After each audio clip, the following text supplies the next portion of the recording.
for their fondness of blue hedgehogs, Italian plumbers, and night elves. There is a place where those that are persecuted can find solace and lulls, where like-minded geeks can join forces and together grow stronger, as together they can wield unimaginary power, invade enemy lines, and loot bosses. Together, they are Epic Geeks.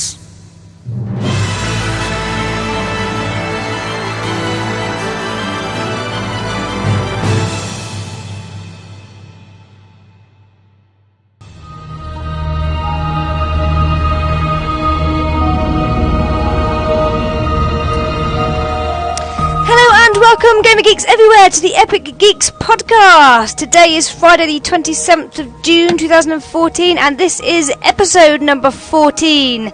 And on today's show, we kind of scraped the floor a bit for some gaming news during the post-E3 lull. But we've also got the Steam Summer Sale here, so apologise to your bank accounts right now. And we take a look at a new Kickstarter project, We Are Dwarves. And joining me today, a slightly different setup. Again, we're trying to mix it up a bit in these last few weeks. We have the usual suspect, Mr. Thomas McIlroy. Hello. Hello there, Tom. And also, joining us for today, in James's absence, we have Tarley Pears. Hello. Tarley. Those of you who have been following Epic Geeks might know Tarley as Patrick as well. He's been on the show and done our WoW podcast for us. So Tarley, welcome. Thank you for having me. Why didn't you, because it's the first time you've been on the actual main Epic Geeks podcast, why don't you tell everyone a little bit about yourself, your sort of gaming background and... Well, I live in the United States, the lovely state of Montana. I play a lot of video games, currently work as a repair tech on computers. So I spend a lot of time doing a lot of geeky things, but I play World of Warcraft most of my free time, so that is one of my favorite games. But I've been playing Warcraft since we ever got a computer. I got Warcraft 2 and was just addicted to it from then. So that's where my gaming history comes from, is Warcraft, and it's with me today. Oh, thank and you. Now he's gone to Wildstar, so it's all ended. Yeah, we'll get onto that in a minute again. It's just fasting into its own little Wildstar podcast. Tom, how have you been? Yeah, not too bad, thanks. It seems ages since the last show, but that was a bit of a wild one. 13th, wasn't it? Yeah, the whole 13th episode, Friday the 13th, and a full moon and everything. Yeah, exactly. Yeah. And some sort of solar flare. Oh yeah, the solar on. flares. Yeah, did it happen there? It was all a little bit odd. But James couldn't be with us today. He's a bit busy, tied up with work, etc. Which is why we've got Ty along to join us. Sparky was also busy. It's his brother's birthday, I believe. So Happy birthday. So you're stuck with me today. Sorry about that. No, it's actually going to work out quite well, because we're going to start off the show by saying a little bit about sort of Epic Geeks and how we've been going and sort of our plans over the next few months, because those people that have kind of followed our journey from sort of beginning to end will know that this podcast started off out in January with just me on my own, and it wasn't a particularly good podcast. I'd like to think maybe it's come a little bit further than that very first episode, the pilot episode I did. But it's kind of come a long way. We've got Tom and James join me hosting the podcast. That was kind of the first step that we had, and we had this kind of ambition of making Epic Geeks this kind of larger community with other people getting involved with the website and the podcasts and our videos and streaming, etc. And most of you should know that a couple of months ago we put out that advert asking for people to apply and join us and going to help us out with this dream of ours. Patrick Tarley, he was one of those guys that's come along and helped us with that vision, along with Sparky and Jake, and who else have we got? Tanner, Raddy. Who else? Have I forgotten anybody? We have two Jakes. We've got Jake UK, Jake US. So Zool Geek and Sparky and Raddy. Tarley and Tanner, and it's like I'm naming grandkids here, and Then there's me, you, Well, we and got Kate. Tarley and Tanner. We got Jake and That's what it'll be like in 10 years' time as well. I remember when. Yeah, that'll be it. But so we've got this whole group of people together now, and the two first things that we're going to start off doing over the next couple of weeks, really, we're one starting tomorrow. We're going to have a World of Warcraft podcast. Which is our kind of first venture out, and you might have already guessed that Tarley's a bit of a fan of World of Warcraft. He's Never played it in his life. He's going to be on our WoW podcast co-hosts, along with Tom and Zool Geek Jake, the American Jake. So why don't you guys first start off about your ideas for our WoW podcast? What's it going to be called, and when's it going to be on, etc., just so that everyone knows. I'll let Tarley take this one. So it's going to be called Geeks of Azeroth. Quite epic in the World of Warcraft theme there. We're going to do it every Saturday morning. Variation, but about... oh gosh, our view spectrum is across the globe, so it's hard to narrow down times, but... It's late if you're on the east side of the Atlantic. It's early if you're on the west side of it. Yep. So if you're in America, get up nice and early Saturday mornings and watch it, and it's a perfect evening show if you're over in the UK for Saturdays. We're basically going to be covering all the news that's coming out, and this is a great time to start off this podcast because there's a lot of news coming out. Since there's an expansion, hopefully coming out this year, maybe. Sometime when. Well, it's going to be before Christmas. They promised us that. They can go back on their promises. That's very true. This is Blizzard we're talking about, I suppose. Okay, we put a 4 on the end of it. We meant to put a 5. Never mind. We start. Back to the Christmas 2015. Excellent. So the first show's tomorrow, so we're looking forward to that one. And also we're going to have a Wildstar podcast, which will be myself and Raddy and Sparky. That's going to be starting next Sunday, which is the 9th, I believe. So we're going to stagger the podcasts a bit. But obviously we've got this new MMO, Wildstar, which quite a few people seem to be playing, unless you're on a Mac. Thanks for that one. That's the same, really. We're going to be just talking about how the launch has gone and bring you the news as and when it comes, really. So that's quite exciting. Tarley, have you been playing Wildstar? I played the beta, and I was very disappointed with it, but that's just because I guess where I was, it was very laggy. Mm-hmm. So it took me up until about 2 days ago to pick up Wildstar, and now it's taken up my time. I haven't played WoW since I picked it up, so... To be found... That's a problem. We've got a show tomorrow. So you're one of these people that obviously the beta obviously had a few issues, but a lot of people that I've heard who have since gone and played the game afterwards have found that it's a completely different experience. It really is. Really, for me, it was the frame rate. It was so laggy that I didn't even get off the intro ship and get onto the Nexus. So now that I'm fully experienced and in depth with the game, I'm quite enjoying it a lot. And me and Sparky Jake played Wildstar last night. And we're on, because this is the second characters that we're leveling. We're on level 20 now on our new characters. So we just hit the point where we could go into dungeons. And we went in to the first dungeon yesterday. And oh my god, I was telling Tom before the podcast, it's actually really, really hard. I would equate it to similar to heroic level raiding on WoW, which for an entry-level dungeon is a little bit insane. Like, what the hell is this? But it was quite fun if you like that kind of thing. Well, that almost has remnants to, old-style 5-mans from WoW, which were, back in Classic, were very difficult. So that's kind of cool to see that it's not just... tank and spank for every boss. Definitely not. No, you have to have some kind of coordination and tactics going. But no, it was good fun. We enjoyed that. And you'll waste hours in the player housing. We'd be level 50 by now if we didn't waste our time in the player housing. But anyway, this isn't the Wildstar podcast or the WoW podcast. This is the main Epic Geeks gaming podcast. So we need to probably move on. And we're going to go into some gaming news. It's time for gaming news with Epic Geeks. So, there's not a lot of news following E3, but we're going to try and scrape what we can off the floor of the E3 lull week. It's more like handing over, less scraping the barrel, more just giving the barrel. Yeah, but we have got some stuff to talk about. Firstly, the Steam Summer Sale, of course, is with us, at least for another couple of days. Yeah, bank accounts are groaning. Just throwing money at them left and right, you know. Yeah, it's a very good marketing tool, isn't it? It has to be said. It is brilliant. So, is there anything particularly that's kind of caught your fancy you think is a real bargain that you've already picked up on that you want to chat about? We'll start with you, Tarley. Well, yesterday was the big deal for me when I saw Rome 2.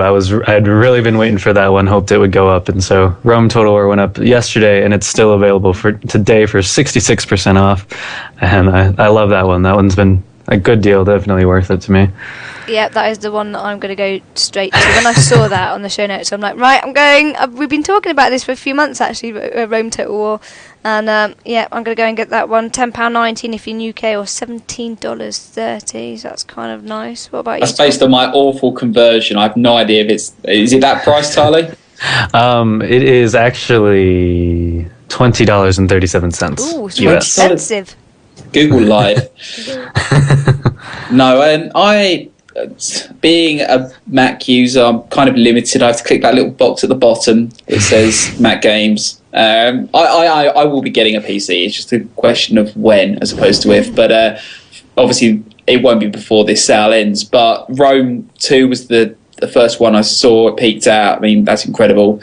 I know some people obviously said it's a little bit still buggy, but from what I've seen, people reviewing it more recently, it's absolutely fine now. Civilizations 5 is out, the complete edition, all the DLC thrown in, that's 67% off. You can get that for about the same price as Rome 2, really. It's $11.54 here in the UK, which is about, I imagine, it's be about $21 in the US. Bit of a bargain, that one too, isn't it, really?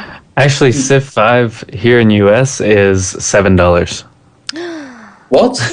This is just completely different, aren't they? Don't just convert R1 then, because it just obviously depends on where you are in the world. It's completely arbitrary. Completely arbitrary there. They're just throwing out random numbers, aren't they? Oh, well, just £2 in Australia and or $2 in Australia, and yeah. I happened to picked up Banished. I was wondering about that one, and I don't know if you guys looked into that one at all, but it's really interesting. It's kind of really a relaxing RTS type game where you're just trying to keep your village alive. Pretty relaxing. Fun. Yeah, I mean, it doesn't sound relaxing. Well, you go from playing like Rome, for instance, where it's all out war, and then here it's just making sure you have enough chickens to keep your family fed. So domestic war. Yeah, exactly. What is it, like a tower defense game or something? No, it's hard to explain, really. I guess it's an economical type game based in an early civilization, I guess, where you're just really... You have to make sure you're set up for winter to come, make sure you have enough food, and then winter comes. Those games. People die, and then, yeah. It seems really peaceful, then winter comes, and then your entire population gets cut in half, so you realize you did something. It's a bit like Settlers then, I suppose, that kind of thing. Mm-hmm. Nice. And sorry, Tom, go on. That's what I was going to say. What about you, Kim? Is there anything you've seen on Steam? Well, Rome 2 Total War was the first thing. I saw Skyrim 75% off, £2.49. That just seemed a bit insane. Who doesn't have Skyrim though? Well, that's probably why it's so cheap. They're probably like. There must be one person out there who doesn't have this game yet, and will have their £2.50. £2.49. It's a penny cheaper than that. Ooh, Tom. bargain. Come on, add it all out. And Bioshock. Sorry, not Bioshock. Dark Souls 2, 33% off, £26.79. Looked good to me as well. Fairly new game. If you like to die a lot. If you like to die a lot, yeah. Have you seen Sparky's Let's Play of Dark Souls 2? It's quite funny, especially the ladle woman. Ladle woman. Killed by a ladle woman. Yeah, and Dishonored. That's the other one that I was going to look at. 66% off. Game of the Year edition. Yeah. Has either of your team won in the summer adventure? Because I got on purple team and we haven't won once. No. Oh, this is the wish list thing, isn't it? Yeah. Yeah. I was seeing that, and one team was just annihilating the others. It was Red Team, I think it was. Yeah, just a million miles ahead. Red Pink Team is Wednesday pulling 8. ahead today, actually. Ooh. Is it the same? Is it global, or is it based on areas? I actually don't know. Red Team is way ahead of everybody over here. So Oh, okay. I've got Pink Team in the lead over here. go join the Red Team. I was just going to say very quickly, just some of the other games that are sort of not major. I don't want to say major games because that sounds a bit judgmental, but some of the bigger brand names. Watch Dogs 20% off. It's $31.99 already. You got Borderlands 2 Game of Year Edition, 60% off, which is about a little bit more than Rome 2, whatever currency you're on. BioShock Infinite is 75% off for a $5. Yeah, and then definitely. Fallout New Vegas is 40% off for about £9, or it's about $18. Yeah, you cannot forget about Train Simulator 2014 for What? 85% off. Train Simulator. Wow, That is the hit game. That is game of the year. Everyone has to pick up Train Simulator. I'm not sure if you're joking or not. That's the thing. I'm thinking, do I insult him by laughing at him, or do I'm not sure. It's Forklift Simulator. That was the real game changer. That one, Forklift Simulator. I want to get that one. Yeah.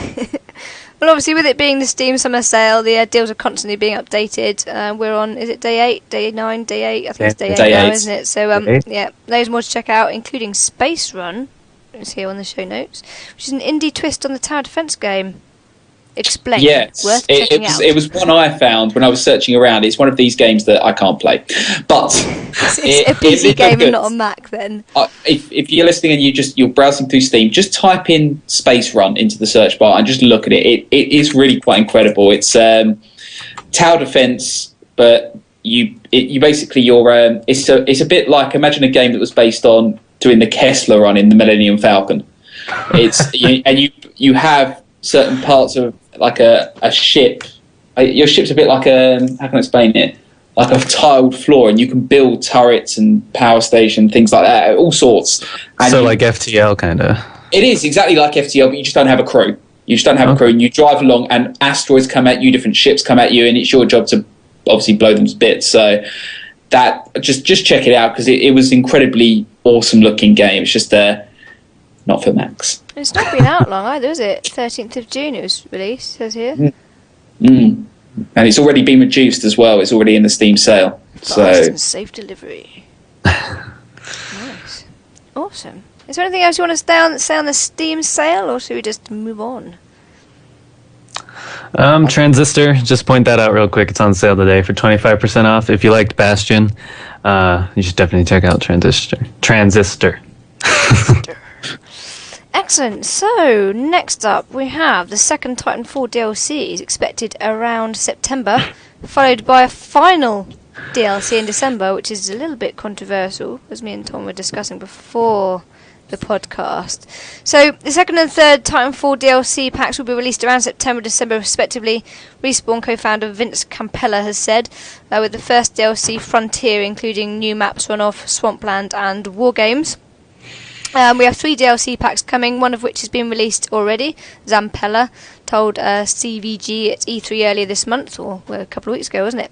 And the next one should be coming out in 3 months' time, and then the last one at the end of the year.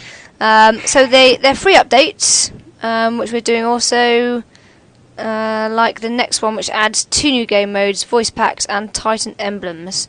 The Expedition DLC is priced at £7.99 and can be obtained through the 1999 Season Pass. So we're only going to get 3 DLC packs, and then that's it. What are your views on that? Who we start with? You go. 'Cause you look like you want to say something. You're like, that's why I paused. I was like, he's going to kick off. Okay. Well, really, this to me makes it seem like Titanfall 2 is actually going to come a lot sooner than what you would normally think. If they're going to end right away before even the end of the year with their DLC, I would expect to hear something maybe by E3 of a new Titanfall and then a fall release of next year. for Titanfall 2. Because nothing was mentioned at E3, was it, other than in the DLC pack? So it seems a bit strange if they haven't got sort of something planned already for next year that they haven't kind of come out and mentioned it. Because it'd be a bit concerning if they haven't got anything from December, then you've got to wait 2 years for the next game to come out. It'll be interesting just because Titanfall originally was kind of just a leap of faith here, expecting like this is a big deal, Xbox like new game for the Xbox One exclusive. But now, if it comes out next year, I'm really looking forward to it because it'll be, 2 years into next gen, and it'll probably not be on last gen, and it'll just be PS4 and Xbox One. I think they'll be really pushing Call of Duty and Battlefield as far as competition goes. Yeah, what are your views on it, Tom? Well, I'll just briefly take that last point from Tarley. I think this is the beginning of Titanfall entering a sort of Battlefield and Call of Duty cycle, where we'll probably see a game every year and a half, something like that, to be honest. And you'll probably get DLC for about 6 months and then 9 months, and then allow the next game in. But I just put it briefly. I'm a bit surprised. I think that's a really good point made on the potential release of Titanfall 2. They certainly said they're looking at it, so it would make more sense to sort of bring that DLC out and shortly mention Titanfall 2 soon after that. But I just worry it's going to be another franchise game where we're, by the end of this current gen, we're going to be looking at Titanfall 7, War on Mars or something like that, and it's just going to be one of these games where you have to buy it and then buy a load of DLC because everyone else has the DLC and you need to play with everyone else and whatever. But I just want a campaign. Just put a campaign in the game. That would be some worthwhile DLC. Definitely agree on that end. It could use a campaign. Are either of you still playing Titanfall? I am. I do actively like it just because I don't have many other games on my Xbox One right now, but Titanfall's a fun one. I'm really hoping that with the new DLC there'll be new Titan types, because there's only the 3, and we were kind of hoping for one in the first one, but didn't get that. So definitely need more game modes, more Titans, more guns. I'd like to see a lot more guns, actually. And did you go for the season pass? Yes, I did. Test? Oh, so yes, you're ready to get all of them yep. running. Nice. What about you, Kin? Because you said you'd got a bit sort of you got bored by Titanfall. Would you jump back in if some very interesting DLC was added? I didn't get bored of Titanfall because of Titanfall. I think it's just I'm not particularly good at those sort of games. I don't play them very often. I'm more of an MMO person and FPSs. Other than Halo, oddly, I seem to be fairly good at Halo, but no other FPS games. Halo's its own game. It's its own game, exactly. So I just kind of ended up running around like a headless chicken, getting killed all the time. So I was a bit like, you know what? Yeah, other people are way much better than me. Because you haven't got the campaign mode in Titanfall, so. And I'm one of those people that kind of like to go off and do the campaign, get used to how everything works and where my buttons are and everything, and then jump into the multiplayer when I know everything's working. But I don't like kind of jumping in and kind of going, what am I doing? Where am I hitting? And then I'm dead. So that's kind of why I got a bit frustrated with it, but that's all. I probably should jump back in and give it a go. I'm probably, if I get the Xbox One, then I'll definitely get the Titanfall with the Xbox One. But at the moment I'm using it on the PC and nah.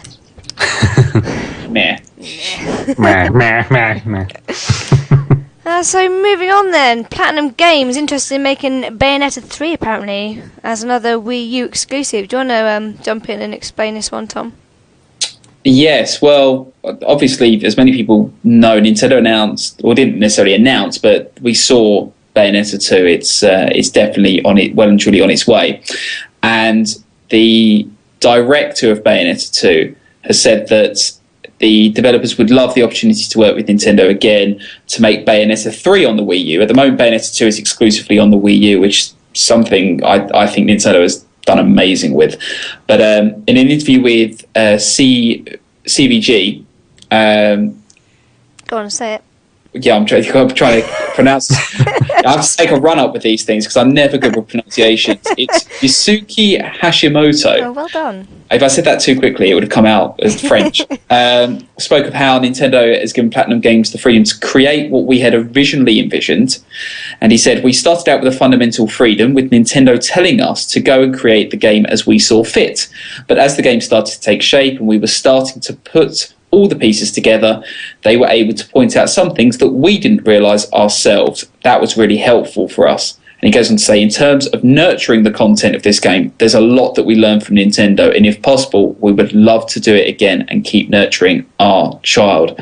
So, as a sort of follow-on point to this, I wanted to ask in sort of a more general sense, how do you think Nintendo has played these exclusives so far? Because I personally, I love them. I think E3, I think they were the winner personally. But if things like this, where the Wii U is getting hold of some very popular exclusives, do you think that's enough to bring it well and truly into competition with the other two consoles?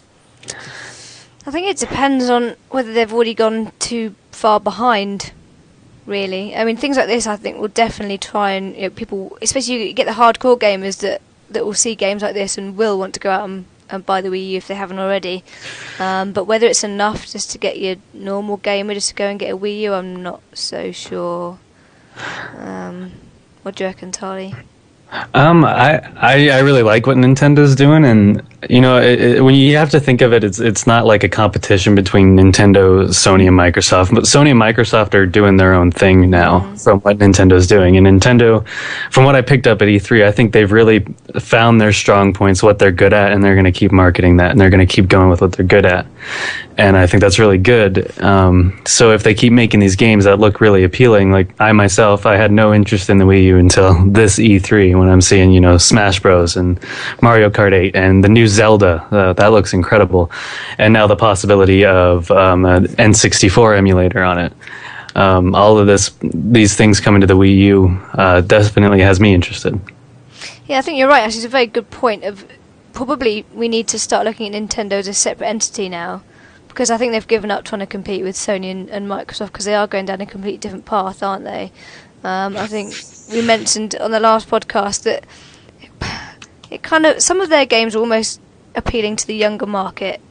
They're not really appealing to the older generation gamers. And obviously, by going for that group of people, you're naturally going to bring some of the older gamers back in for nostalgia reasons with the games that they're going for. So, yeah, they are, you're right, they're going for their strong points, aren't they? They're not trying to compete in the massive market and just smash their head against the wall with Sony and Microsoft, which is probably quite a good move on their part, financially, anyway. Yeah. Tom, you're the fanboy of Nintendo, aren't you, in this podcast? So I've just been so impressed with them. I don't have a Wii U. I'll be honest, I don't have a Wii U. The last Nintendo console I owned was it was one of the Game Boys. No, it was a Wii. Sorry, it was a Wii.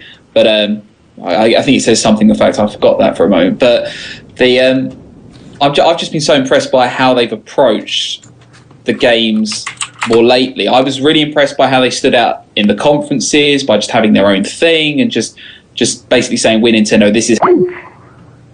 Oh, he went. That was so important.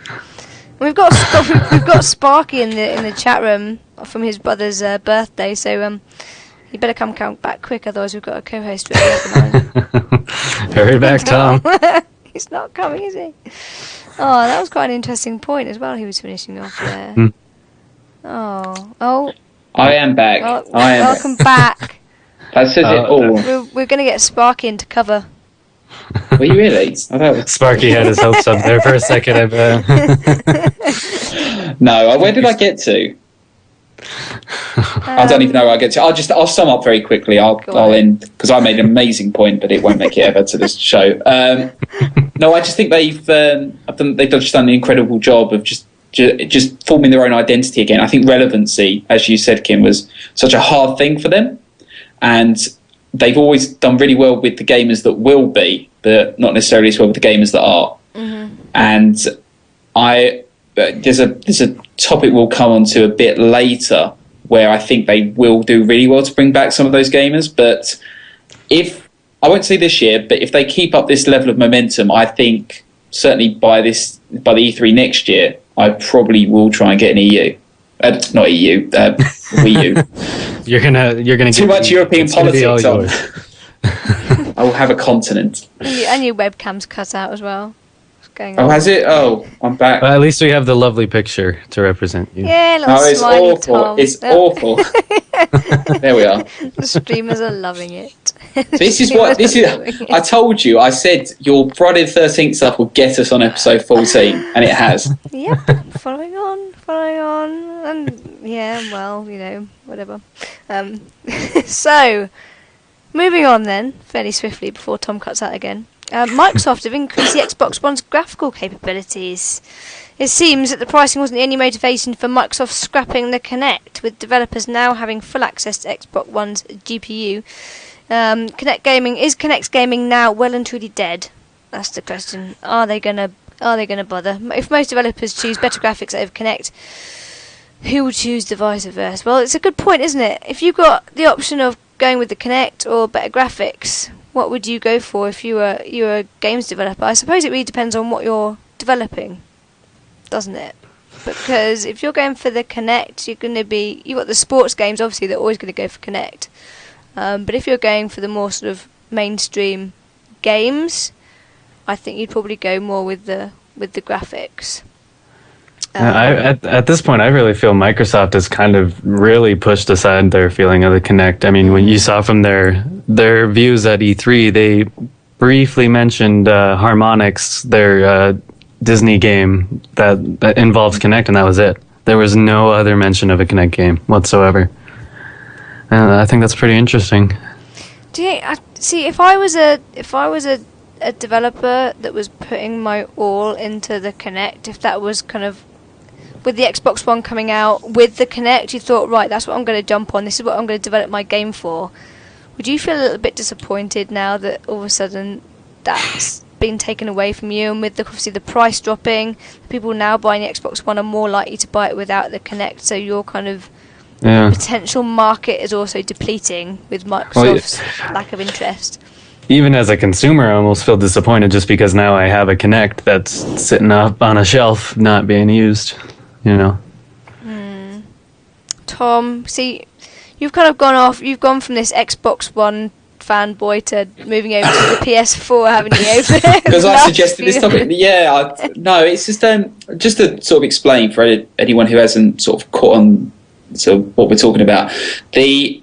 Basically, Microsoft have freed up, or basically the rest of the graphical processing power that's in the Xbox One. 10% originally out of that 100% was allocated to system level processing, which included Kinect related skeletal trafficking. So all that stuff that was linked to how the Kinect functioned took up 10% of the graphical power of the Xbox, or the potential power, we should say.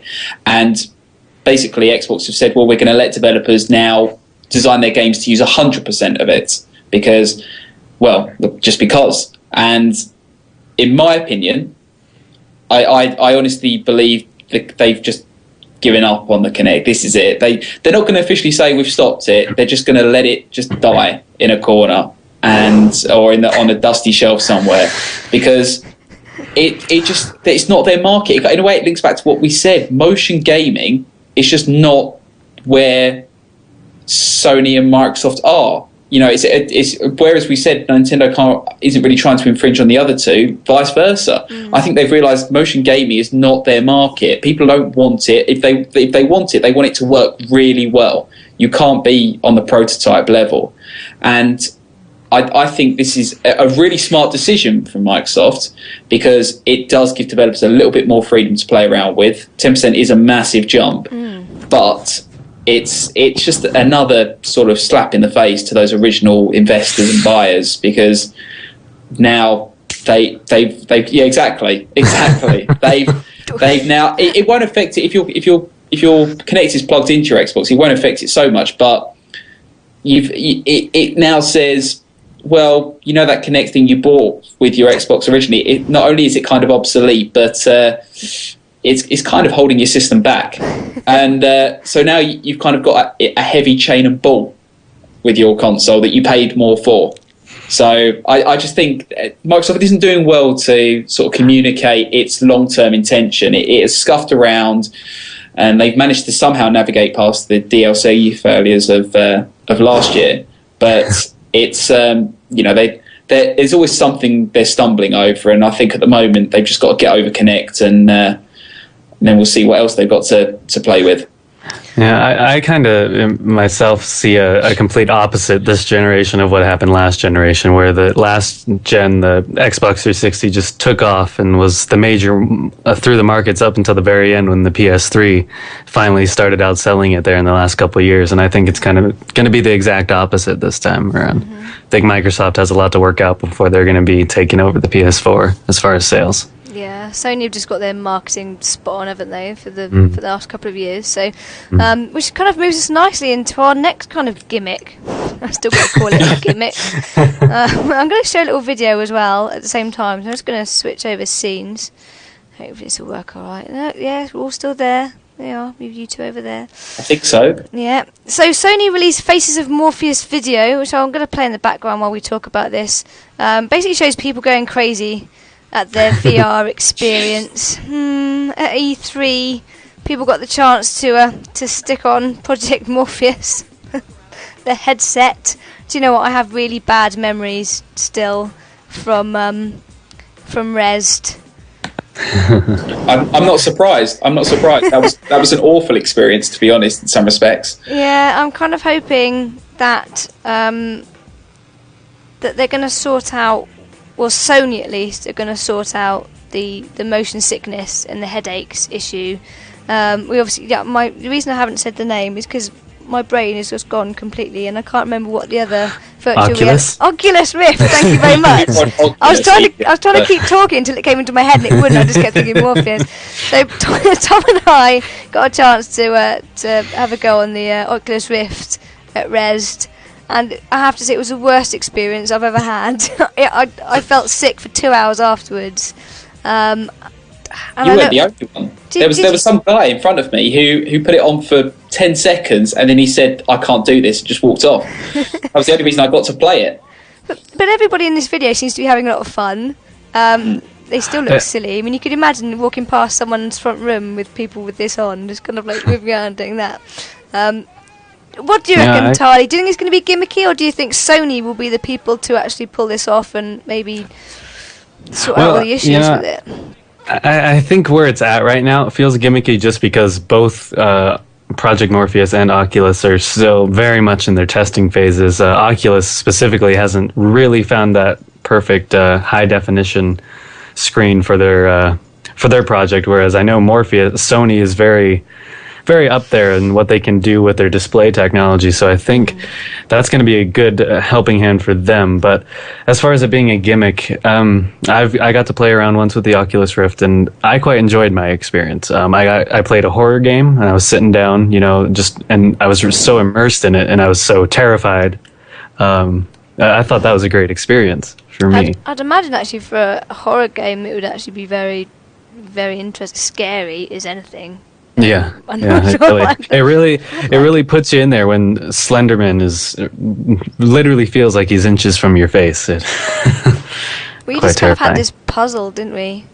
Can't even remember what it was called. It was called. It wasn't Stairs, was it? Oh no, I can't even remember. See, I'm not sure if it was the game that gave us a bad experience or the headset itself, because it was so disorientating and.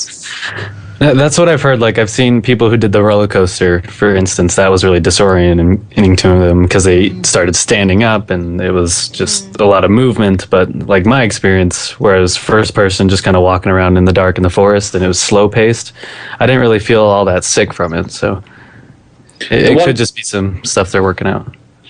I was just going to say, sorry, the one we had, it was just to sort of visualize it. There's that, I can't remember who drew it or painted it or anything, but there's that very famous picture about those very inverse staircases that go upside down, and it was a game based on that. You had to run a course from the bottom to the top, the stairs like that. So you can imagine, it's probably the worst game you could ever put a prototype visual reality headset with. It was that problem, was you just, not only was your brain fizzed out because of all the whole sensation of being immersed partially and then not fully with the the headset, but then you had this wacky course to navigate, which just wasn't a smart move. But it's an interesting point.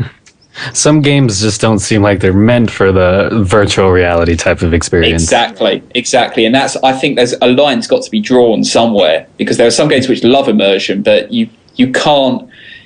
Gaming has got to this culture of it loves to screw around with people visually, and if you're telling them to put on a headset, you can't do it. You can't do it unless they've got a bucket. No. Well, a bucket is definitely what I needed. And Sparky in the chat room has said he's going to call it Nerdy Illnesses for All. Try our new mask of disease. I'm not sure if they're going to go with that, to be honest with you. I would be interested to try. I'd like to go. I don't know if they're going to have it in Res, but maybe if you had the Oculus Rift and Morpheus at the same time and have a go at both of them.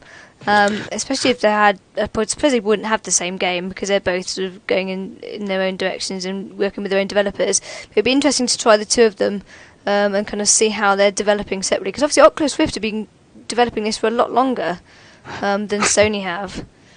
Yeah, I'd like to go to BlizzCon and have Blizzard come out and say, "Hey, we're trying out StarCraft with VR, so you get to look around." And that's oh my god, that would be amazing. To be honest, that's what I'm most looking forward to with these virtual reality headsets, is just watching people. Looking at the video from Sony is what made me realise the best thing about this is could be watching people playing games at the same. Can you imagine going to a conference, house party in 5 years' time or so, and you just got all these people randomly like moving around like idiots? Especially if alcohol's involved, it could get a bit dodgy. Oh yeah. But then again, what do you think? Guys think these things are going to cost when they come out? They're not going to be cheap. No. We had this discussion a couple of months ago, I think it was, and we kind of settled on. Well, I don't know. I got the impression it was going to cost just shy of a console. Because this is what we were saying, wasn't it? Wouldn't they be better to almost make a loss on their headsets just so they can sell the games? It might be one of those, because I'm not sure how many people are going to buy it if it's going to cost £400. Yeah. I'd probably be willing to pay 150. I don't think I'd be willing to pay much more than that. What about you, Tarley? How many dollars do you think this thing should be? I'm not thinking it should be over $200, which is half the price of the consoles. If anything, half the price of the consoles, I think, would be pushing it way too far. And I know that was one of the reasons Facebook acquired Oculus, just because they said they had ways to make it a more consumer price and available. So I think they're going to be able to get it reasonably priced anyway, whenever it comes out. One last thing, sorry, I won't keep this too long. We've just talked about the Kinect, and obviously we've realised it took up 10% of the processing power of the console. Mm-hmm. How do you think this is going to happen on a larger scale? I mean, obviously if a console's trying to work out the headset, surely that's going to retract from graphics or something. I don't think so, because the way the Oculus works, and I've seen something just from images I've seen from Morpheus, is all the display technology is actually happening on an external device that goes from your console to this device, then to the headset. And that's what divides up the splitting, so you're seeing it in the virtual reality, and really it's just coming from your output of your console or PC. So that won't really affect the PC performance at all, really, as far as I can tell. See, this is why we need a technician on the show. Tarley, how does it work? Tell us how it works. Nice. So going back to Nintendo, this is like a little switch around today, isn't it? It's like Microsoft, Sony, Nintendo, Microsoft, Sony. Anyway, back to Nintendo. Gearing up to release N64 Virtual Console titles on the Wii U, which is what we kind of touched on a minute ago. So Nintendo may soon offer Nintendo 64 via the Wii U Virtual Console, according to a message posted on the official Wii U Virtual Console page. They said, check back regularly for the latest releases, including the future edition of titles from the Game Boy Advance and Nintendo 64 systems. So that's quite exciting to me, because these are games that obviously I grew up with. I was probably a little bit older when the Game Boy Advance came out, etc. But bringing out new titles, is that probably a way to bring some of the older gamers back to Nintendo, a bit of nostalgia, like we were saying earlier. Is this something that excites you, Tom, being a little bit of a Nintendo fanboy at the moment? I would love to. If they put, I think Mario 64 is a very obvious one, but if they put Pokemon Stadium on the Wii U, I'll have that. Simple. It would. I think who wouldn't want to play their old N64 games without having to find a way to put their old N64 back together? And you're right. There's a load of nostalgia attached to it. I love the games, and what could be better, really? I think it's such a smart move. And I was going to say I'm surprised they haven't done it sooner, but I think they haven't been in a position to do it sooner. But I'd love it. I honestly, if they got a load of the good games back, some of the original Zeldas and things like that, definitely. I think I'd just buy it for that. To be honest, I think that's worth it. Mario Party 3. That's all I'm saying. See, suddenly now we're so all much buying fun. it. Yeah, What about that you, Kim? alone once makes me want one. I don't know. Well, yeah, I think some of these things might make me want to buy a Wii U. I don't know whether it's all money again, isn't it? What about One Wii U? I don't know. What about imagine playing a multiplayer version of Mario N64 on a Wii U? Or go Mario Kart. Mario Kart. Yes, that was the best. I love that one. Yeah, I kind of see the Wii U as a console, which is great if you have families, or have a lot of parties.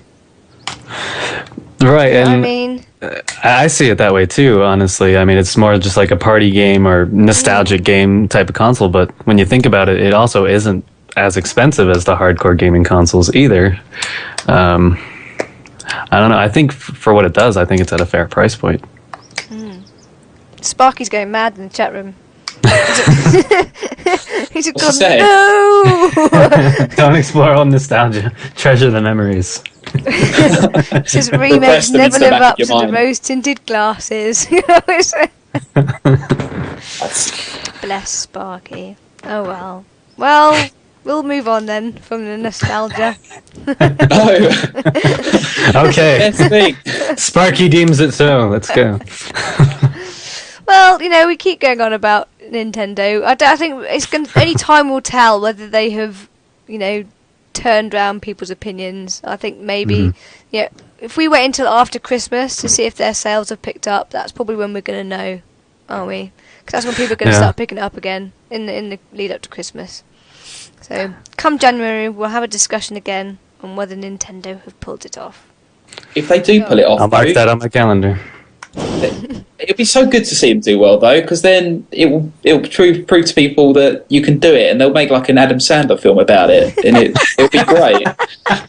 It'll be amazing. Oh, actually, I do love Nintendo. Thinking back on my Game Boy and all that kind of stuff. I don't want them to die. I just love Adam Sandler, so it's a great thing. Yeah, go, exactly. It's a perfect. win-win situation. Coming to your cinemas, Christmas 2015. Yeah. How Adam saved Nintendo. The Intern 2. So from Nintendo dying to Halo trying to not die, if you ask Tom anyway, if you ask me. Halo 2's campaign isn't quite 1080p on the Xbox One, apparently. Tom is loving this story after our discussion on the last podcast. Yeah. So I'll let you run with this one. Oh, I'm getting sick of my own voice, so I'm not going to talk too much about it. But anyways, the Halo, the Master Chief Collection, which was announced at E3, it promised 1080 versions of the 4 Master Chief Halo games. And it turns out that the HD remake of Halo 2 might not be so HD because they're going to do something very similar to the original Halo Anniversary Edition on the Xbox 360, where the game is going to bounce back and forth between 2 renderers. And that's simultaneously during gameplay. However, it's not going very well on the Xbox One with all their sort of 1080 hopes and dreams, because while every other aspect of Halo 2 will run at 1080, 1080p and 60 frames per second on the Xbox One. Franchise director Frank O'Connor, he admitted that the campaign mode may not hit 1080p consistently, and he said there's a chance that Halo 2 Anniversary campaign could run at a different resolution to accommodate the second frame buffer, but the intent is to overcome that hurdle. We'll keep showing progress through the year using a process we call game development, which was a little cheeky throw saying we'll get there, that's all part of the industry. So yeah, he's mainly because of the engine and things like that. Halo 2 will be at a slightly reduced resolution. But it's all sounding a bit messy, isn't it?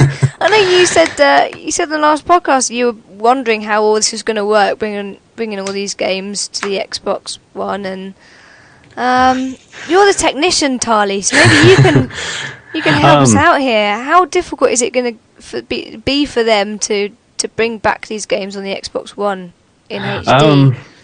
In HD, that's really that's the thing right there, is in HD, because these games, none of them, not even Halo 4, was in HD. So it's one thing just to try and buff them up to make the resolution 1080p and then 60 frames per second, which they're going to easily be able to do with Halo 1, Halo 3, and Halo 4. But with Halo 2, they're having to redo the entire game, and they're going to be doing that graphics switch. So technically what you're doing is running the game twice at the same time. It is really what's happening when you're playing Halo 2 Anniversary. Same with Halo 1 Anniversary. You're running the same game twice at the same time. So if you're a little disappointed that, oh my god, the hardware can't keep up to run them both at 1080p at 60 frames per second, it's just because that is a lot for a processor to do, even in a next-gen console, even in a PC. So you think they're going to be alright? I do. It's all fine. It's just technical stuff. We don't have to worry about it. You know, I for one think the whole 1080p thing that's going around between the Xbox One and PS4 is just silly to me, but you know. All I'm hearing is I'm not going to ever get this on my Mac, am I? Ever. I can safely assure you, Tom, that you will never have Halo on your Mac. Ever. Ever. Damn it. And Sparky says Cortana's been re-rendered in Mojang's Minecraft engine. Yeah. Which will work on your Mac, Tom, because you told us last week that Minecraft runs fine. The Minecraft edition of Something that I love about this Halo 2 is that all of the cutscenes are being done by a separate studio. Yeah. And you know, you saw a brief glimpse of them at E3, and they look amazing. That's something I'm really excited for. Mm-hmm. It's such a step. Sorry, Kim. No, you go. I was just going to say very quickly, it's such a shock in a sense to see how, I don't want to say behind, but how far back Halo 2 was. When you look, there's a picture of the Arbiter, and he's talking to some guy in one of the prominent tanks. And in the original, there is no foliage at all. It's like being on a beach. It's just sand, dirt, and barely any form of anything. And the ones, as you said, that they've made now are so amazing. I mean, Sergeant Johnson he's a different guy. He Looks really is. real. Looks realistic. He is real. I think it's a person. He is real. This is a true story. He actually. We mourn his loss. I can't go through it again. But you will, as will I. Would you be disappointed, Kim? I mean, I know really it's not a massive thing, but what I was saying before the show, you know, they kind of hinted at promises, as it were, to say this was going to be a HD experience, and now they're having problems. I mean, how do you feel that this is pointing towards the final product? I'm not surprised that they're having problems, because I think they've given themselves quite a massive task with all of this. I don't know when they started planning it or when they've started working. I'm guessing they've been doing it for a while, but as long as I can play it and it looks pretty, I don't care how they get there. I'll leave the technicians like Tardy to worry about all the details. As long as it comes to me in a nice box and I can play it and it all runs smoothly, I'll be happy. I'll let them worry about all of that stuff.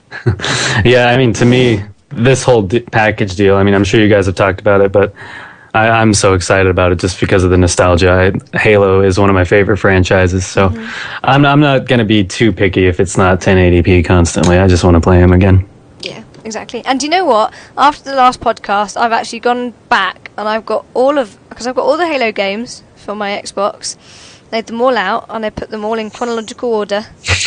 And I'm going to play them from beginning to end, even the ones without the Master Chief, all of them. Thank you. Thank you. That does mean, though, that I have to play Halo Wars all the way through again, and ODST. So ODST! That'd be amazing. Yeah, oh my god. We'll see how it goes. I'll let you know. It might take me a while. What I also want to know is, there was I noticed in one of the comments when I was reading up this article that someone, I can't remember what they said or how they said it exactly, but they said the reason Halo 2 is getting screwed over is because it's not a true Master Chief collection. They don't want to do an Arbiter version.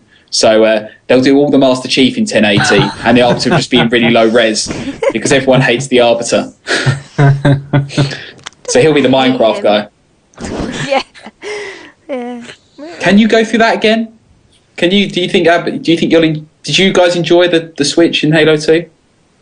There were a couple missions about that I didn't quite enjoy playing, but didn't mind it. It was good. It was good storytelling, but yeah, I didn't mind it the first time round. Second time round, we'll find out. I'll let you know. It's like the same time every time I play Halo 1 and get to the library mission. It's just, I have to run all the way up to the top and grab the key again. The reason I asked, is apparently there's a rumour that they might put, because it's apparently the Arbiter in the Halo 5 trailer, so they're going to put some lore hinting at Halo 5 in the Arbiter missions. And that's why I asked, because if you're not fond of the Arbiter missions, you might want to pay a bit more attention. If this is true, of course, because there might be some hints and sort of Easter eggs, as it were.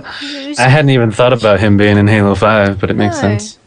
When you say he was in the trailer, what do you mean? Apparently, in the trailer with the mysterious agent Locke, is it? The guy in the Spartan armour, the new Spartan armour. And right in the final frame, you see a reflection of his mask, and something moves, and that's the Arbiter. Apparently, the guy who stands up. Because the Arbiter's looking for the Master Chief as well, apparently. We'll have to look at this. I wonder if I can get it up quickly, because now I'm really interested.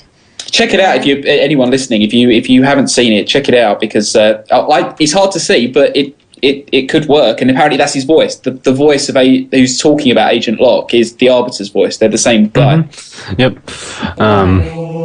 I definitely recognize this voice there right away. I'm going to play it in the background while we're talking, and we're going to see. I'm really interested to see now. So it's going to be right at the end, is it? Right at the end. It's literally the final frame before the blackout.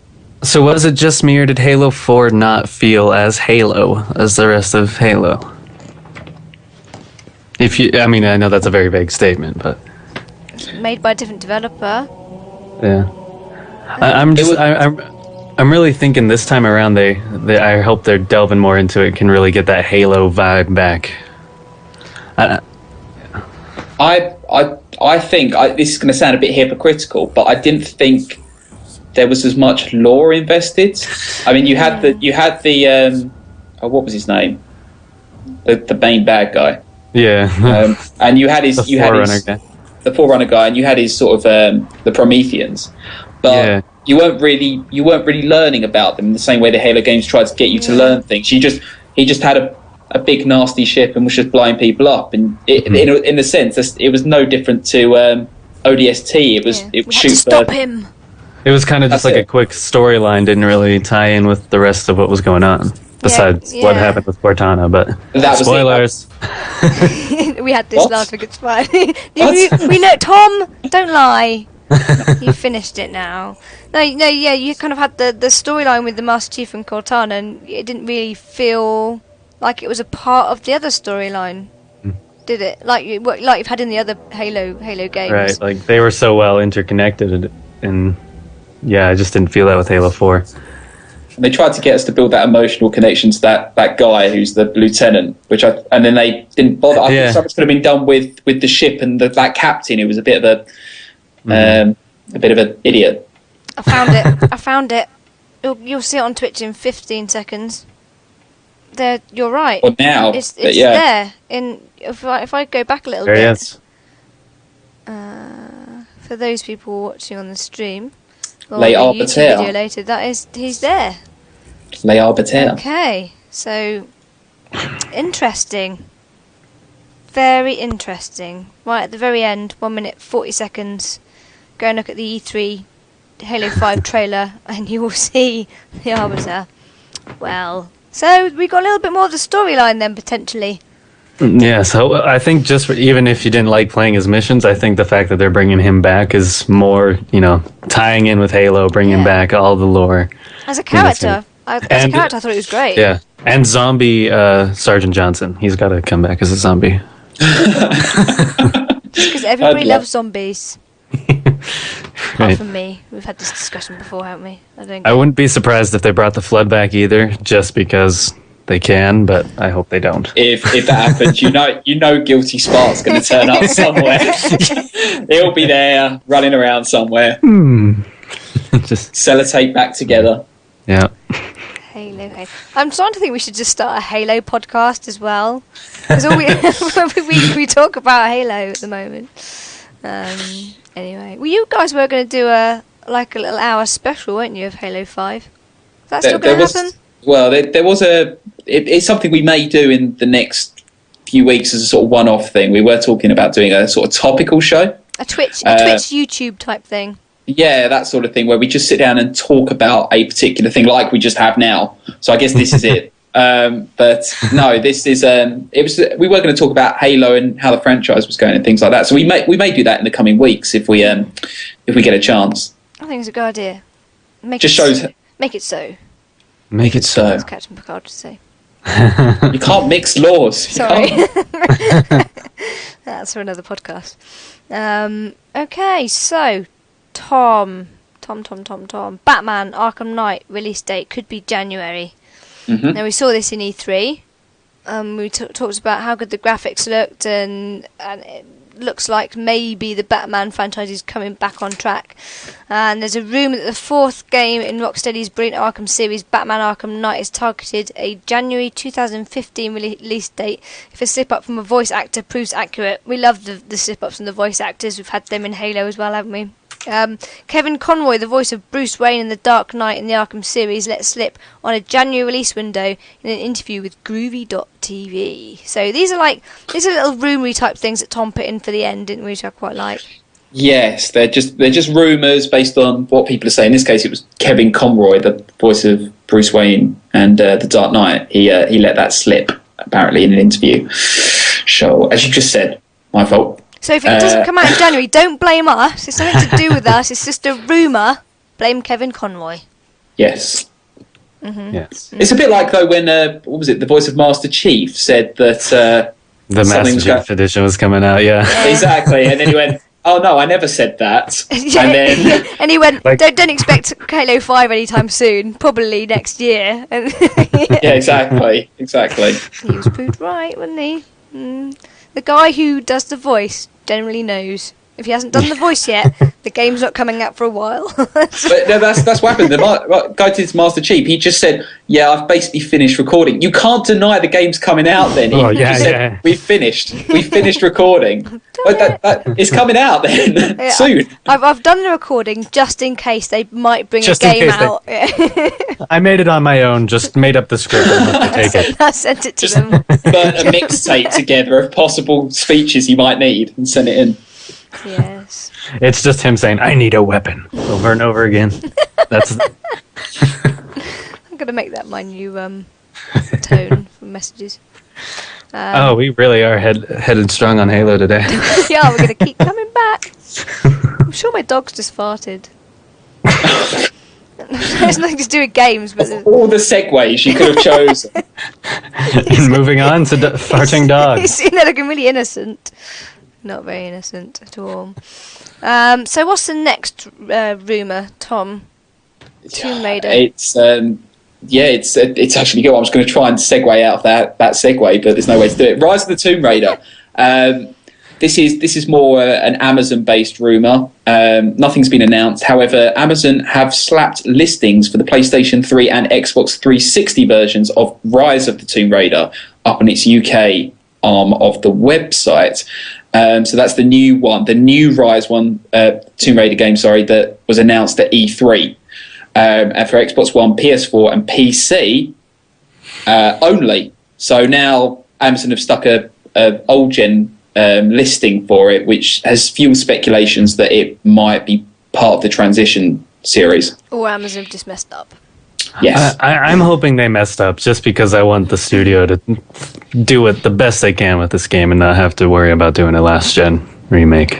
Yeah, no, I agree. I agree on that one. Well, time will tell, as they say. I mean, I was a big fan. I don't know. Did you guys play Tomb Raider at all? Mm-hmm. Yeah. I thought it was phenomenal. Really brought back the series to me. And the trailer, I know we didn't get a lot from E3, but the trailer did look very, very good. Yeah, it was very cryptic. Yeah. I was trying to tell who that was there for first half of it. It'll be interesting to see where they go with it, where they take her on her next journey. Mm-hmm. And we might be able to do it on the 360. It seems. Fingers crossed. It still has a 60. So the next one is I can't even say that. Majora's Mask. I'm not very good with names, am I? 3D's remake hinted in job listing. So the rumour is that Grezzo, the Japanese developer behind the 3DS remake of The Legend of Zelda, or Ocarina of Time, has posted a new job listing that has sparked speculation that it could be working on a much requested Majora's Mask 3D's remake. The listing doesn't specifically mention Zelda according to Transitions, but it does feature gold trimmings on an overall visual style that resembles the text box from a modern Zelda game, and the listing caps off with the question, what would you like to make a legend with? Oh no, hang on, sorry, I can't start again. Nah. Would you like to make a legend with us? A legend. So another cryptic one. I like the way people go out and find these little cryptic things and try and work out what they mean. Like every time that Blizzard buy a name, they're like instantly jumping on it and like, what is it? It must be this, that and the other. So what do you reckon to that one? Do you reckon there's any truth in it? Tom? I'm just going to say, if this isn't a Legend of Zelda game, I think this person has a right to sue them on false... I mean, it's not really false advertising, but it's there's a huge incentive there. If you signed up and they went, "Oh yeah, we're making another Wii Sports game," you'd be like, like a baseball legend. Yeah, exactly, or like another version of NFL or something like that. I don't know. I hope it's true. I think, again, going back to this idea of nostalgia, people want to play it, and it's got demand, so why not supply? Nintendo, going back to its strengths with the Zelda franchise. I think everyone will, if this is true, they'd pick it up and with what they did with the original version, get about halfway through and be like, I can't finish this game. that was my experience with Majora's Mask. So the next one, Tom. That's fine. Go for it. Bloodborne, which was another PS4 game in development at Dark Souls Studio from Software, and it was announced at E3. And apparently, according to a teaser page on the US PS4 PlayStation Store, it reportedly showed a preloading date of March 26th, preceding a March 31st release. So Bloodborne, which no one really knows anything about, is apparently coming out in March 2015. Successor to Demon Souls. Yeah, these are quite quick release dates, really, aren't they? Considering, so we found out about most of them at E3. Yeah. This is quite nice. We will see. We've got two more rumours. Two more. I'll burst through these ones. Respawn Entertainment is already on work on the sequel to Titanfall, and the follow-up won't be Xbox One exclusive. I stuttered over my words at that. According to WSJ, citing a person close to the development effort, Very which could be cryptic. anything. Someone who makes a tea. I'm making the poster for it. I know. That, close to the development, that could be geographical. I'm living 3 doors down from the guy who makes the tea for the guy who made the poster. I heard through an open window once. Titanfall 2 is apparently already in the planning stages and will be heading to PlayStation 4 as multi-platform publishing rights falls to EA. So, PS4, Titanfall 2 potentially. Which is exactly what Sony would love to hear, I imagine. Do you think this was already planned, or do you think that since the Xbox One sales haven't been as good as maybe it was first thought, that the developers are thinking, well, Respawn are thinking maybe we should hedge our bets and go with the PS4 as well to increase sales?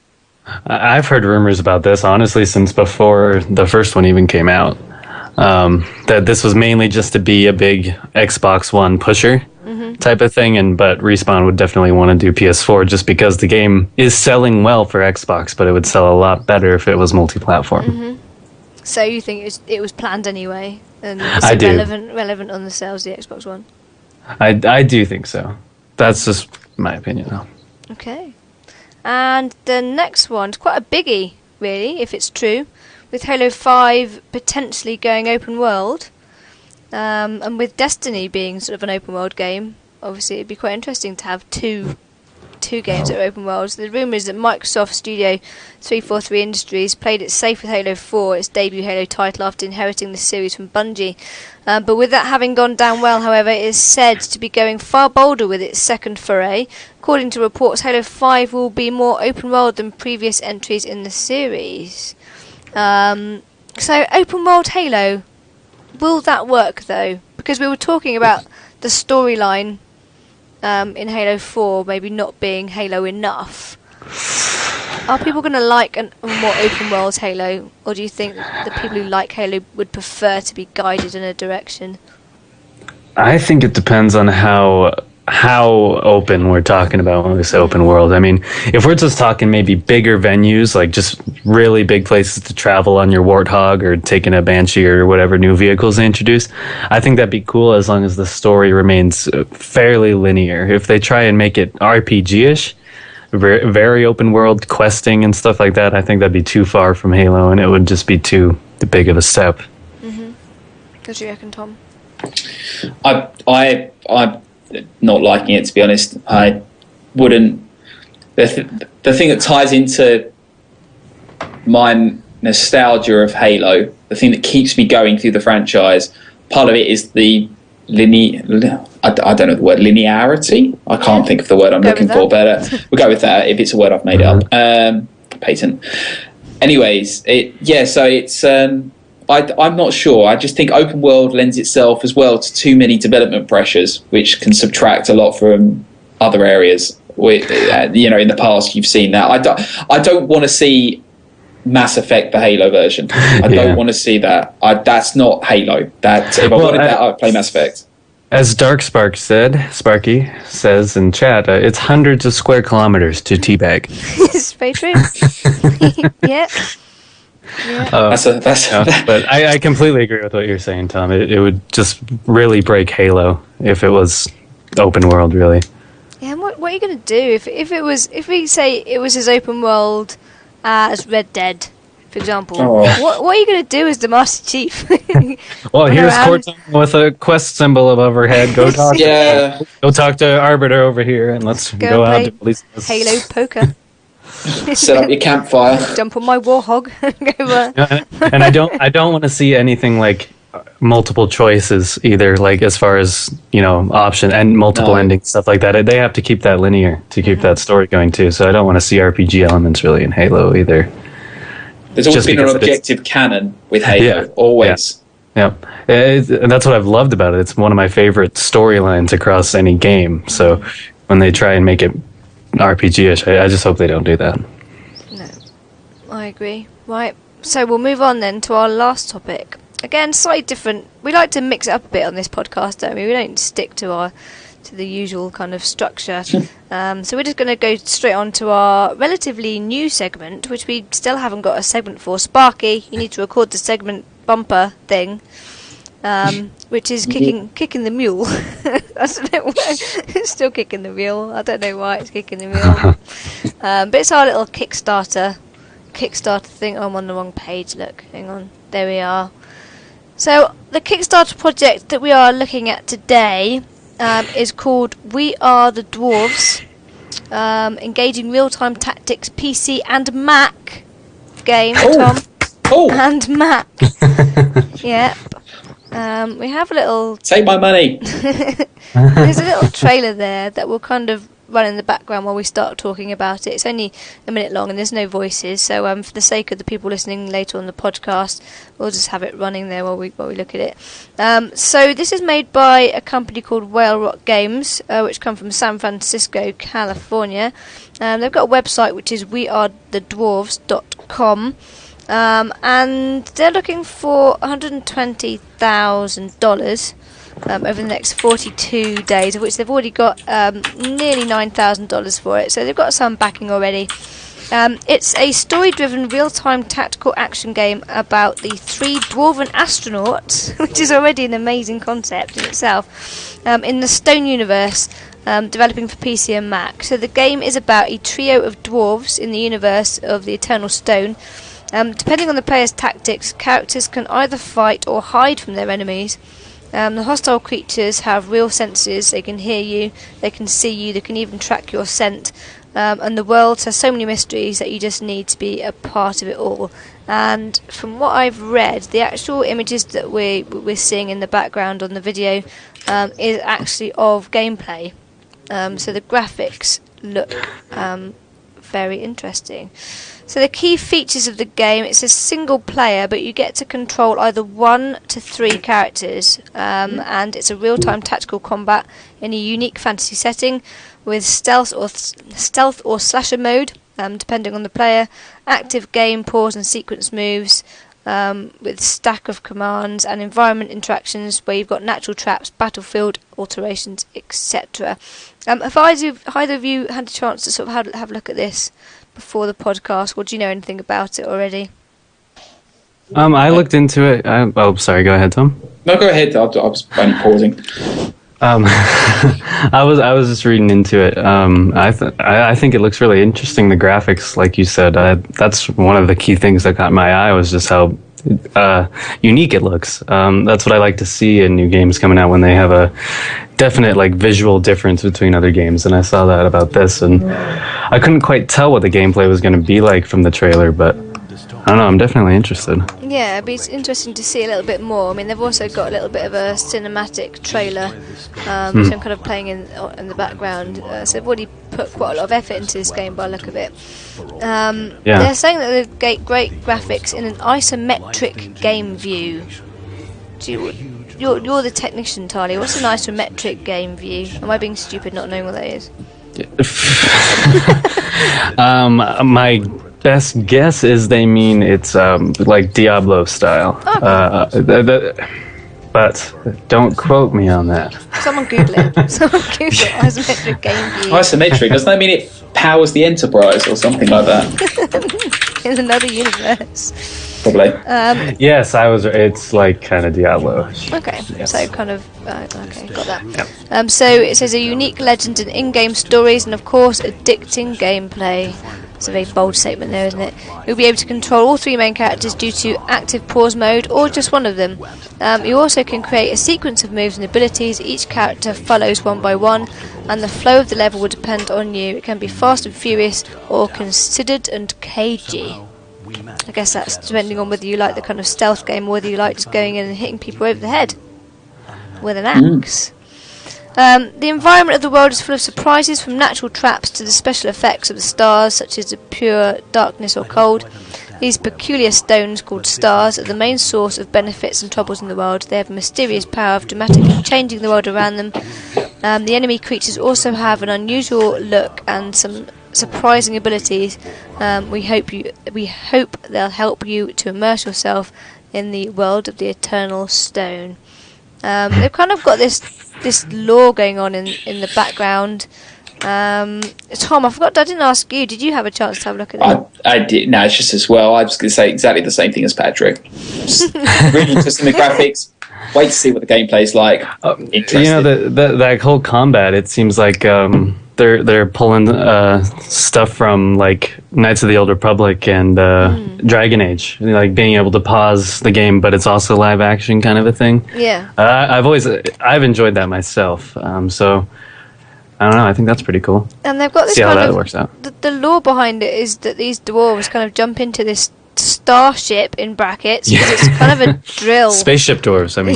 Yeah, but it's got a drill, so it can kind of drill into things. I don't know. It just was quirky. So cave dwarves who get a dwarven spaceship who go out and make other caves on other planets. Yeah.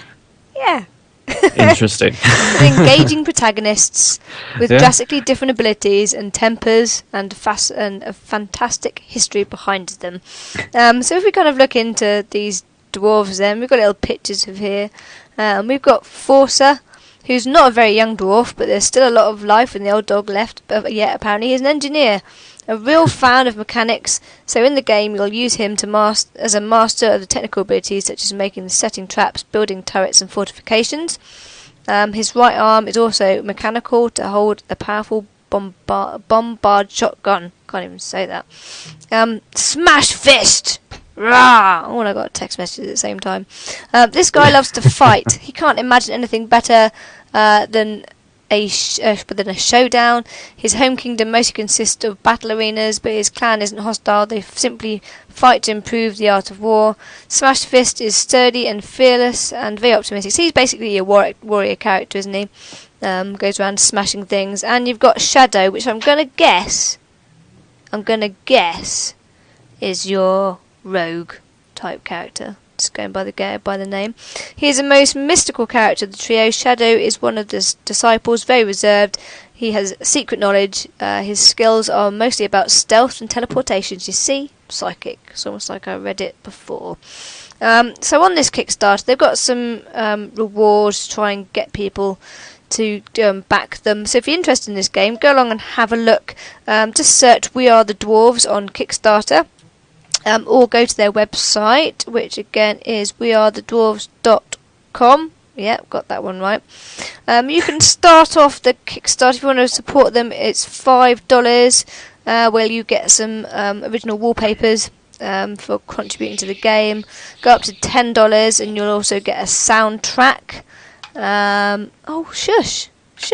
Let me just turn my phone off. I apologise for the time beforehand. $15 a game copy and a loading screen. To get a special price reward, the game and the exclusive loading screen for early backers with a £5 discount. That's already gone, I think. They had 200 backers. First 200 backers got that, and that's already gone. $20 you get a copy of the gameplay and a loading screen and the soundtrack and the original wallpaper, and it kind of goes up from there. It goes all the way up to a trip to their studio. $10,000, exactly. If you have got $10,000, there is someone out there with $10,000. Someone has. Someone throw it these guys' way. Yeah. If you have it out there. Go and have a look. You get 4 copies of every other non-physical rewards and 5 small figurines. And the figurines look interesting. We'll have a look at them in a minute. Both large-size scene figurines, the hood, the shield, and the trophy. Head are waiting for you, but the coolest thing is a real adventure, a trip to Kiev, to their studio office with historical tours, a mocap recording session, and even the blacksmith masterclass. Wow. And these are little figurines that look like quite cool. They are. For those of you on the stream, you can look at that, little dwarven guys. And then a little dancing thing with the team. So, do you reckon that these are gonna get backed? Because the last Kickstarter we looked at, Draycass, I think it was, which was amazing. That game, trading card game that came to life on a computer, that didn't get backing. That actually fell short, which surprised me. And this is quite a big goal again, 120,000. Do you think this is a sort of game that people are going to go out and back? If it gets the attention, it seems like it's very far along, and they have a lot of content from what I can see already made. They've got lore. It looks like looks like they've got a lot done already, and so just from that, I think they could probably get it. People need to see it. That's the thing. Yeah, it comes down to marketing, doesn't it? Again, Yep. get it in front of the people. If they like it, they'll pay for it. Tom, it's available on the Mac. I love it. I will get my 10,000 together and do it once. You're going straight for the 10,000. Yeah, why not? But no, I think it's great. Definitely, we'll have to see how it turns out. But yeah, I'm liking the if you go for like the $20 or $25 pledges, that's a good. Oh, Tom's dropped out. There we go. He's gone again. He's gone. I'm here. Oh I'm no! here. Oh, you're still Oh. there. Okay, we just got I'm fading off. You just got your picture there. That's a good price, isn't it, for a game to back a game? $20, $25, which over here is what, £15-20 in the UK money. Something like that. You'll get beta access for the $25. The game DRM, free digital copy, back a loading screen wallpaper, and a soundtrack. Sounds like a bit of a bargain. So the pricing seems about spot on. So. Go and check it out. If you're watching on the stream or on YouTube, then you've seen the page already. But if you're listen to the podcast, go along to Kickstarter, have a look, and back these guys, and we'll contact them and see if maybe they're interested in an interview over the next couple of weeks. Especially if they get backed, we'll see if we can get them on the podcast. Excellent, and that's it. Much shorter podcast than we had on our E3 coverage, which was just a bit insane. 2 hours and 15 minutes, I think it was. Is there anything that either of you want to sort of finish off on before we do our outro? Nope. Check out tomorrow. Oh, Yep. yes. Yep. World of Warcraft. Bright and early tomorrow, or bright and late in the afternoon, wherever you are. So you guys are going to be streaming on Twitch, yes? Yes, Yep. we will be. Hopefully. And what time is it again? 5 o'clock GMT. Work it based on that. Okay. And the new Wildstar podcast, we're not 100% sure on the name yet. We've got a couple in the pipeline. But listen out, so that's going to be out on the Sunday the 6th of June at 8:30 6 p.m. 6 p.m. We have to be a bit early because Raddy's out in Canada. Mm-hmm. So we can't be that late for him. So here is the intro music, and then we'll crack on with that.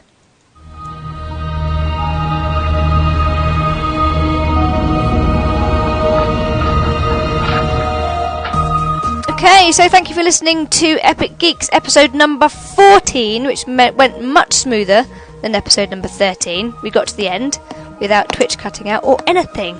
You see, Tom, there's something in the Friday the 13th thing. You can't deny it. I cut out, so I'm not going to agree. That's true. No, just trying to get you proving a point.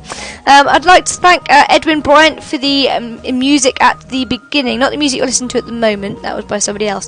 But Edwin Bryant did the music which goes along with our intro, whose voice, of course, was Coltrane on our intro. Thank you very much for him.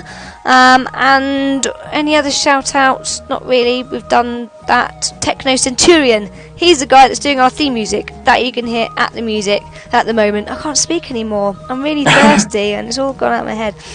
So thank you, Techno Centurion. You can find him on Twitter under Techno Centurion, and there are links in the show notes which you will see on our website, which is www.epicgeeks.co.uk. If you have any emails, want to get in contact with us at all, you can do so via email, epicgeekspodcast@gmail.com, or you can find us on Twitter, epic_geeks. And you can find us, you can find me at Draycass on Twitter. You can find Tom. Yes, at TC McIlroy. Not exciting. It's not exciting. I just do it quick. And you can find Tarley. Oh, hold on. I'm pulling up Twitter because I can't remember my current username. It is Tarley_pause. Tarley_pause. Thank you very much. So that's it. Episode number 14. Done and dusted. By the time we come back, we would have had 2 other episodes out as well. 3 It's exciting. 3 podcasts under the Epic Geeks name. So stay tuned. And for those of you on the podcast, I should say, I always forget to do this actually, as a last ending, go and have a look at our Twitch page, Twitch TV /Epic Geeks. We stream all the podcasts. We stream games on a regular basis. We've got Raddy, our new streamer. He's on every night, pretty much, over in Canada, streaming. Go and have a look at him. And then also we'll have copies of most of the videos on our YouTube channel, which is Official Epic Geeks. That's Yep. Check us out. We're pretty entertaining to watch. We are. We're awesome. I think we're awesome. Well, We're multi-branded, which means we're good. And worldwide now, almost. Exactly. Yes, worldwide. That's it. See you I don't later, know, guys. I think I could do you guys' accent, though. You know? Oh my God. I could pretend like I'm across the sea too. That's actually quite good. That's very good, actually. Yeah. Say apple and pears downstairs. Apple and pears downstairs. You have to. Every American putting on a British accent has to sound like a lowly orphan boy. Mary Poppins. He's got that. No food at the orphanage. He's got the hat there. Right. All right. On that note, we've gone off on a complete tangent. Too many. With our advertising our different places, and then Tarley doing a London boy accent. I'm going to finish there. See you later. Bye. See ya. Oi.